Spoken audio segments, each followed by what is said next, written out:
गाय, मुर्गियां, मेढक, मछलियां, बतखें और केचुए, ये सब प्राणी वेल्लोर के श्रीनिवासन चंद्रशेखरन के साथी हैं और कचरे से निपटने के उनके काम में कार्यकर्ताओं की भूमिका निभाते हैं। श्रीनिवासन द्वारा बनाए गए वेल्लोर मॉडल में 24 घंटे ये प्राणी खुशी से काम करते हैं। सबका अपना अपना काम भी तय है। कोई नाइट ड्यूटी पे रहता है तो कोई डे ड्यूटी पर। शिफ्ट बदलते वक्त भी कोई दिक्कत नहीं होती। सुबह होते ही बतखें और मुर्गियां अपने काम पर लग जाते हैं और रात के वक्त मेंढक और केंचुए। कुल मिला के सब गार्बेज को गोल्ड बनाने के काम में लगे हैं, यानी कचरे को जैसे सोने में तब्दील कर रहे हैं।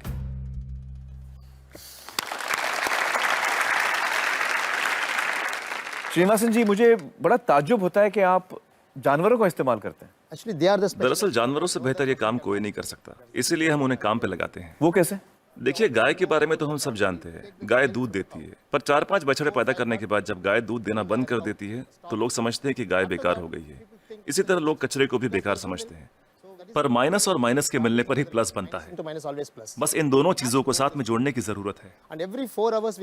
इसलिए हम सब्जी मार्केट से हर 4 घंटे में बचा हुआ माल उठाते हैं।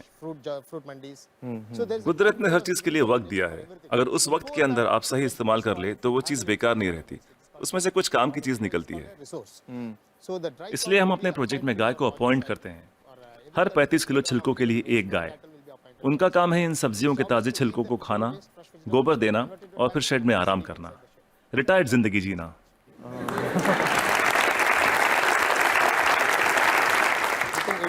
सिर्फ 8 घंटे में सारा कचरा घट के गोबर के रूप में 1/4 हो जाता है और इस गोबर में काफी मात्रा में ईंधन वाली मीथेन गैस होती है। हम तुरंत गोबर को बायोडाइजेस्टर में डाल देते हैं। इसमें से मीथेन गैस निकल जाती है और हमें बिना मीथेन के गोबर का एक घोल मिलता है। इसको हम तुरंत केचुओं के हवाले कर देते हैं। केचुए उसे खा लेते हैं और उनके पेट से जो बाहर आता है उसे कहते हैं वर्मी कास्ट। ये दुनिया की सबसे बेहतरीन खाद होती है। दुनिया की सबसे बेहतरीन खाद। इसे ब्लैक गोल्ड या काला सोना भी कहा जाता है। खेती के लिए बहुत अच्छा है। अगर बैक्टीरिया वाले तरीके से खाद बनाएं तो इसमें 45 दिन लग जाते हैं। और यहाँ देखिए, सोमवार की सुबह 6 बजे माँ सब्जियां काटती है, 9 बजे गाड़ी आकर उसका बचा हुआ हिस्सा ले जाती है, 10:30 बजे हम वो गाय को दे देते हैं, शाम 6 बजे तक गोबर निकल आता है। बायोडाइजेस्टर में गोबर से मीथेन निकाल ली जाती है और उसका घोल बचता है। उसे केचुए खा लेते हैं और तीसरे दिन सुबह तक, यानी 72 घंटों से भी कम समय में ब्लैक गोल्ड मिल जाता है। खाद बनाने का ये दुनिया का सबसे तेज तरीका है। कोई मशीनें काम नहीं कर पाएगी, वो भी बिजली का इस्तेमाल किए बिना। देखिए, आपके पास जो मोबाइल फोन है, चार्ज न करो तो बेकार है, टेक्नोलॉजी फेल हो जाती है। लेकिन गाय जो भी खाती है उससे एनर्जी बनाकर हमें देती है और गाय को रोज चार्ज भी नहीं करना पड़ता। और दूसरे जानवरों का इस्तेमाल कैसे होता है? मसलन मुर्गियां क्या करती हैं? जो सड़ी गली चीजें गाय को नहीं दे सकते उसे हम सीधा कॉम्पोस्ट पिट में डाल देते हैं, पर वहाँ उसमें मैगेट्स पैदा हो जाते हैं। मैगेट्स मतलब वो छोटे छोटे कीड़े? छोटे कीड़े। ये कीड़े मुर्गियों को बहुत पसंद हैं, चुन चुन के खा लेती हैं और बदले में अगले दिन सुबह बेहतरीन अंडे देती हैं। जो लोग कीड़ों को देखकर मुंह बनाते हैं वो अगली सुबह उन अंडों से बने ऑमलेट को बड़े मजे लेकर खाते हैं।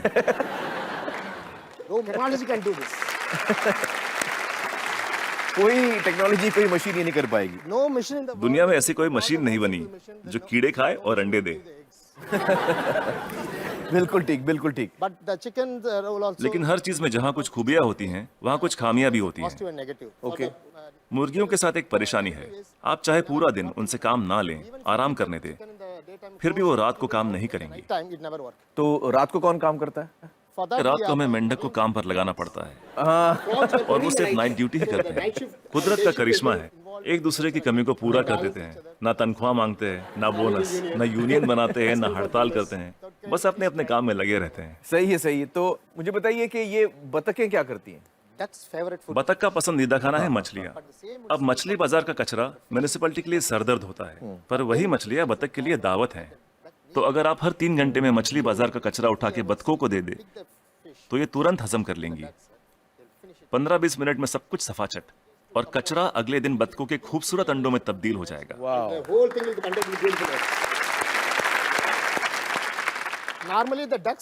आमतौर पर बतखें हर महीने 8 से 10 अंडे देती हैं, लेकिन जब हम उन्हें मछलियों और दूसरे नॉनवेज की खुराक देते हैं तो 24-24 अंडे देना शुरू कर देती हैं। ओह,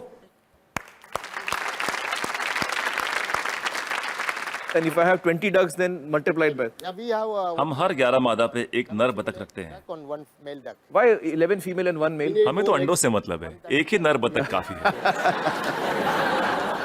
तो ये जानवर आपके लिए बहुत अहमियत रखते हैं। They are the people doing. जी बिल्कुल, इनकी वजह से ही तो इतने बढ़िया नतीजे मिल रहे हैं। तो इस वक्त आप किसी प्रोजेक्ट पे काम कर रहे हैं? Yeah, right now I'm working with Coimbatore. फिलहाल कोयम्बतूर में काम चल रहा है, डिस्ट्रिक्ट रूरल डेवलपमेंट एजेंसी के साथ। हम 10 ग्राम पंचायतों का काम संभाल रहे हैं, जो एक म्युनिसिपैलिटी के बराबर है। It's equal to one municipality. एक गांव में तो मैं समझ सकता हूं कि ये हो सकता है, क्योंकि वहां पर छोटे पैमाने पे करना है। लेकिन अगर बड़े पैमाने पे करना है, जैसे किसी शहर में करना है, आपका जो तरीका ये मुमकिन है? बड़ी म्युनिसिपैलिटियों की दिक्कत ये है कि शहरों में जगह कम होती है, पर हमें कचरे को 100 किलोमीटर दूर ले जाने की जरूरत नहीं। ये काम हर वार्ड में होना चाहिए, इसलिए डिसेंट्रलाइज मेथड अपनाना बहुत जरूरी है। छोटे छोटे स्तर पर करना चाहिए। Decentralise method. लोग हजारों टन कचरे से एक साथ निपटना चाहते हैं, पर ये सोच ही गलत है। अगर मैं आपको एक बड़ा कटहल दूं, तो आप उसे एक साथ एक बार में खा सकते हैं, लेकिन अगर उसके छोटे छोटे टुकड़े कर दें, तब खाना आसान हो जाएगा। इसलिए हर 2 किलोमीटर के रेडियस पे SLRM सेंटर होने चाहिए। SLRM सेंटर क्या होता है? Solid and liquid resource management centre. तो हर 2 किलोमीटर पे ये सेंटर होना चाहिए। जी, डिसेंट्रलाइजेशन एक कामयाब तरीका है। साथ ही कचरे को अलग अलग इकट्ठा करना भी बेहद जरूरी है। मिसाल के तौर पर सलून में से सिर्फ 6 तरीके का कचरा निकलता है। वो क्या है? महिलाओं के बाल, पुरुषों के बाल, ब्लेड, क्रीम लगे हुए पेपर या टिश्यू, आफ्टर शेव, कॉस्मेटिक्स वगैरह के डिब्बे और कुछ बचा हुआ खाना और फूल वगैरह। Some flowers, other things. So we don't. हम नहीं चाहते कि ये चीजें बाकी का कचरा ले जा रहे ट्रक में मिलाई जाए। So one way इसके लिए अलग गाड़ी होनी चाहिए। saloon. जैसे मुंबई में करीब 2000 सलून्स होंगे, 2000 saloons. एक गाड़ी सब जगह घूम के ले लेगी। हर इलाके के लिए एक छोटी गाड़ी। हाँ, अलग अलग एरिया के लिए अलग अलग गाड़ियां होंगी। हाँ। जी, सिर्फ सलून के लिए। दिन खत्म होने से पहले सब बिक जाएगा। आज की तारीख में दुनिया का सबसे कीमती कचरा है महिलाओं के बाल। 2500 रुपए प्रति किलो। वाह वाह। तो दिन भर का जो कचरा है, दिन खत्म होते होते वो इस्तेमाल भी हो जाएगा। अलग अलग इकट्ठा करें तो राज ये है, तरकीब ये है कि शुरुआत से ही मिक्स मत करो। जी, अलग अलग इकट्ठा करो और अलग अलग ही लेकर जाओ। तो आपके पास इसका पूरा प्लान है, मास्टर प्लान है? बिल्कुल है। वाह वाह।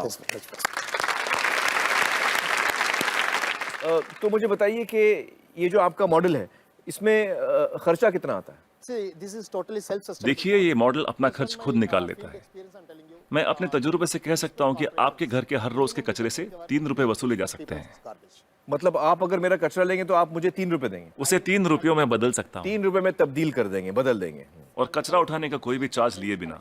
तो मुझे बताइए कि अगर मुंबई जैसे शहर की जिम्मेदारी आपको दी जाए कि इसको आप साफ कर दीजिए, तो आपको कितना समय लगेगा, कितना वक्त लगेगा आपको? कम से कम 18 महीने। मतलब 1.5 साल।